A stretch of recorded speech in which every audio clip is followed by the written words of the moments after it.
नमस्कार मित्रांनो, स्वागत आहे तुमचं आपले जीवन एक रंगमंच या चॅनलवर। मित्रांनो, आज मी तुमच्यासाठी एक खूप वेगळा आणि संवेदनशील विषय घेऊन आले आहे। व्हिडिओ खूप सुंदर आहे मित्रांनो, शेवटपर्यंत नक्की बघा। आजचा आपला विषय आहे वेदना गरोदरपणातल्या। किलो अर्धा किलो ओझ दिवसभर आपण वागवू शकतो का? सांगा, एखादी वस्तू आपण अशी जपू शकतो का?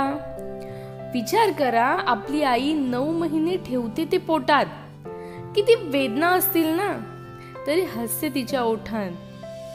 बाळंतपण एक टप्पा, जसं की असतं लग्न, वेदना गरोदरपणातल्या आणि एक नवा जन्म।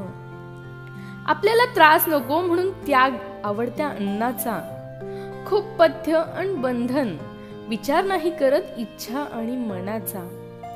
बस माझं बाळ येणार आहे, तेच असतं समाधान।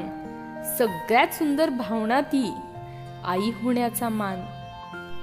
प्रसूती एक आव्हान असतं आणि भीतीची शाळा। सोप्या नसतात मित्रांनो प्रसूतीच्या कळा।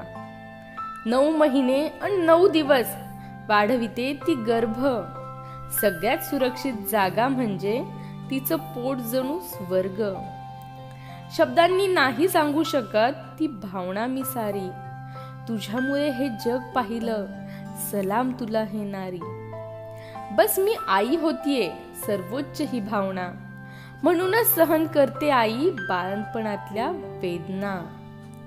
कधी होते प्रसूती सहज सरळ, कधी फाडावे लागते पोट, कधी धोका असतो बाळाला, कधी आईला थेट। पण सज्ज होते माय ती, सोसते सगळं दुखणं। तोंड बघायचं असतं बाळाचं, हेच असतं जगणं। सहन करण्याची शक्ती तिच्यात, म्हणून स्त्री हेच मातृत्व। नतमस्तक तुझ्या पुढं नारी, किती सांगू तुझं कर्तृत्व। टाके आणि ते निशान राहतात कायम स्वरूपी, व्यक्त नाही होत ती, फक्त हास्य ठेवते मुखी। तिला एकच अभिमान, स्त्री जन्माचं सार्थक झालं। कधीच हिनवू नका, आई तू माझ्यासाठी काय केलं। तिनेच आपल्याला जग दाखवलं, जाणीव हवी मना। आपल्यासाठी सहन करते ती प्रसूतीमधील वेदना, प्रसूतीमधील वेदना। धन्यवाद मित्रांनो, आजची अतिशय सुंदर कविता तुम्हाला कशी वाटली मला कमेंट करून नक्की कळवा। माझ्या वाचनात आलेली ही हृदयस्पर्शी रचना मी तुमच्या समोर घेऊन येण्याचा प्रयत्न केला आहे। व्हिडिओ कसा वाटला मित्रांनो मला कमेंट करून नक्की कळवा। व्हिडिओ आवडला असेल तर नक्कीच लाईक करा, जास्तीत जास्त शेअर करा, आणि हो, चॅनलवर नवीन असाल तर आमचं जीवन एक रंगमंच हे चॅनल सबस्क्राईब करायला अजिबात विसरू नका, आणि त्याच्या बाजूचा बेल आयकॉन देखील नक्की प्रेस करा, म्हणजे तुम्हाला माझ्या येणाऱ्या सर्व नवनवीन व्हिडिओचे नोटिफिकेशन वेळेत मिळत जातील।